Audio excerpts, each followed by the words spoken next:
చాలామంది ఇన్‌ఫ్లుయెన్సర్స్ అయినా, ఈ 'బిగ్ బాస్‌ని' చూసిన కంటెస్టెంట్స్ గానీ, వీళ్ళందరూ ఇమ్మీడియేట్‌గా ఒక బిజినెస్ స్టార్ట్ చేసేయడమో, లేదంటే కార్లు కొనటమో, ఇల్లులు కొనటమో, ఓకే. నీ బాధ నాకు అర్థమైంది. ఇవంతా చేస్తుంటే, ఎందుకు సత్య స్టిల్ ఇంకా కారు కొనుక్కోలేకపోయింది, ఒక ఇల్లు కట్టుకోలేకపోయింది? అది నాకు అర్థం కావట్లా. I'm asking everybody how are you guys earning? వాళ్ళకెందుకు వస్తున్నాయి, నీకెందుకు రావట్లేదు? నాకు తెలియదు, అదే అడుగుతున్నా. అది నేను రోజు రాత్రి పడుకునేప్పుడు ఇక్కడ మిస్టేక్ జరుగుతుంది, నా దగ్గర ఎందుకు డబ్బులు ఉండట్లేదు, ఆన్సర్ దొరకట్లేదు. ఎందుకు వాళ్ళందరూ బెట్టింగ్ యాప్స్ వల్ల ఎక్కువ సంపాదించారు? తెలియదండి నాకు, ఇలాంటి వాటిలో నేను లాగొద్దు. సో, ఎక్కడ మిస్టేక్ జరుగుతుంది? అంటే ఎందుకు అంత ఇన్‌కమ్ జనరేట్ చేయలేకపోతున్నావు మంత్లీ అంటే ఏం చెప్తావు?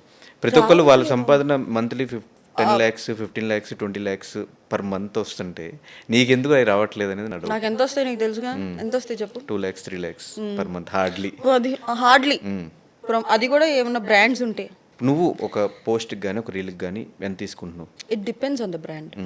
కనుక్కుంటారు అసలు ఒక బ్రాండ్ వచ్చినప్పుడు ముందేంటి, వెనకాలేంటి అనేది డిస్కషన్ ఏమైనా జరిగిద్దా? నాకు చాలా బ్రాండ్స్ ఏదైతే మధ్యలో మీడియేటర్స్ ఉంటారో వాళ్ళే సగం తీసేసుకుంటారు. నా నా నా దగ్గరికి వచ్చేటప్పటికి లేదండి బడ్జెట్ ఇంతే అని. సర్లే ఎందుకులే వచ్చింది పోగొట్టుకోవడం అని చెప్పి చేస్తాను తప్ప. ఇట్లా ఎప్పుడైనా నీకు ఇన్ని కోట్లు ఇస్తాము దీన్ని ప్రమోట్ చేయండి అని ఏదైనా బ్రాండ్ వచ్చిందా? లక్షలు కూడా మాట్లాడలేదండి, కోట్ల వరకు వెళ్ళారు మీరు.